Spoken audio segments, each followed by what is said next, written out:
విఖ్యాత నట సార్వభౌమ శ్రీ నందమూరి తారక రామారావు తనయుడిగా ఇండస్ట్రీలోకి అడుగుపెట్టిన నందమూరి బాలకృష్ణ దశాబ్దాలు పైగా నంబర్ 1 హీరోగా కొనసాగుతూ వస్తున్నారు.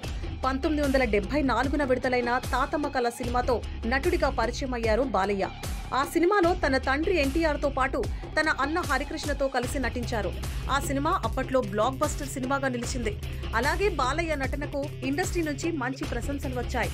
అప్పుడు మొదలైన బాలకృష్ణ సినీ జర్నీ తనని మాస్ హీరోని చేసింది, క్లాస్ హీరోని చేసింది. కానీ ప్రేక్షకులు మాత్రం ఆయనని మాస్ హీరోగానే అక్కున చేర్చుకున్నారు. ఒకానొక సమయంలో బాలకృష్ణకు ఫ్లాప్స్ తప్ప హిట్స్ లేవు. ఇక బాలకృష్ణ పనైపోయింది అనుకున్న తరుణంలో మాస్ డైరెక్టర్ బోయపాటి శ్రీను దర్శకత్వంలో సింహ సినిమా తీసి ఆల్ టైమ్ రికార్డు నెలకొల్పాడు. ఆ సినిమాలో బాలయ్య నటనకు నంది అవార్డు కూడా వచ్చింది. కలెక్షన్ పరంగా అప్పట్లోనే 50 కోట్లు కొల్లగొట్టింది. తర్వాత లెజెండ్ సినిమాతో మరొక హిట్ కొట్టి అబ్బురపరిచాడు. లెజెండ్ సినిమా తర్వాత ఫ్లాప్స్ చూసిన బాలకృష్ణ మళ్లీ బోయపాటితో అఖండ తీసి కనీ విని ఎనుగని రీతిలో హిట్ కొట్టి హ్యాట్రిక్ విజయాన్ని వాళ్ళిద్దరి ఖాతాలో వేసుకున్నారు. అఖండ తర్వాత వెంటనే వీరసింహారెడ్డి, నెలకొండ భగత్ కేసరి సినిమాలు బ్లాక్ బస్టర్ హిట్స్ గా నిలిచాయి. ఇక విషయానికి వస్తే బాలయ్య టాలీవుడ్ లో 50 ఏళ్లు పూర్తి చేసుకుంటున్నాడు. అంతేకాదు 50 ఏళ్ల కెరీర్ లో ఇప్పటికీ హీరోగా స్టార్డమ్ అనుభవిస్తూ కంటిన్యూ అవుతున్న నట వారసులు ప్రపంచంలో ఎవ్వరూ లేరు. అలాగే రాజకీయ రంగంలో ఆయన వరుసగా 3 సార్లు ఆంధ్రప్రదేశ్ అసెంబ్లీకి ఎన్నికైన హిందూపూర్ ఎమ్మెల్యేగా హ్యాట్రిక్ సాధించారు. ఇప్పుడు సిల్వర్ జూబ్లీ జరుపుకుంటున్న హైదరాబాద్ లోని Basavatarakam Indo British cancer hospitals కు ఆయన చైర్మన్ గా ఉన్నారు. ఈ ఆసుపత్రిని అభివృద్ధి చేసేందుకు ఆయన చేస్తోన్న కృషి మరువలేనిది.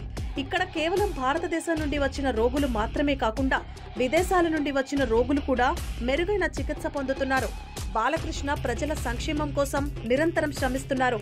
సినీ పరిశ్రమలో, రాజకీయ రంగంలో ఎమ్మెల్యేగా కొనసాగుతూనే ప్రజాసేవలో ఆయన చేసిన సేవలు అందరి మెప్పు పొందుతున్నాయి.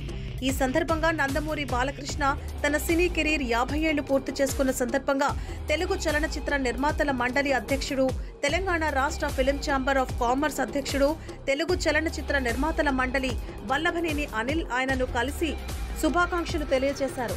అంతేకాదు సినీ పరిశ్రమలోని ప్రముఖ వ్యక్తులు సెప్టెంబర్ 1, 2024న తెలుగు చలనచిత్ర పరిశ్రమ ఆయనకు సన్మానం చేయబోతున్నట్లు ప్రకటించారు. అంతేకాదు ఈ సన్మాన కార్యక్రమానికి అంగీకరించాల్సిందిగా బాలయ్యను అభ్యర్థించారు. భారతీయ సినిమా మరియు ఇతర రంగాలకు చెందిన ప్రముఖులు కూడా ఈ సన్మాన సభలో పాల్గొనబోతున్నారు. నందమూరి బాలకృష్ణ వారి అభ్యర్థనను అంగీకరించారు. అలాగే బాలకృష్ణ సిల్వర్ జూబ్లీ ఫంక్షన్ లో బాలకృష్ణ తనయుడు మోక్షజ్ఞ ఎంట్రీ గురించి ఒక వార్త ఉంటుంది అని సమాచారం. మోక్షజ్ఞను త్వరగా రంగప్రవేశం ఇప్పించాలని నందమూరి ఫ్యామిలీ భావించినట్లు తెలుస్తోంది. ఇప్పటికే ఫ్యాన్స్ మోక్షజ్ఞ కోసం 1000 కళ్లతో ఎదురు చూస్తున్నారు. ఒకవేళ ఎంట్రీ ఇస్తే ఎలాంటి కథతో వస్తాడు? లవ్ స్టోరీతో వస్తాడా, లేక మాస్ సినిమాతో వస్తాడా, కామెడీ సినిమాతో వస్తాడా అని ఇప్పటి నుంచే చర్చలు జరుపుతున్నారు. చూడాలి మరి సినిమా ఎప్పుడు వస్తుందో, ఎలాంటి సినిమాతో వస్తాడో.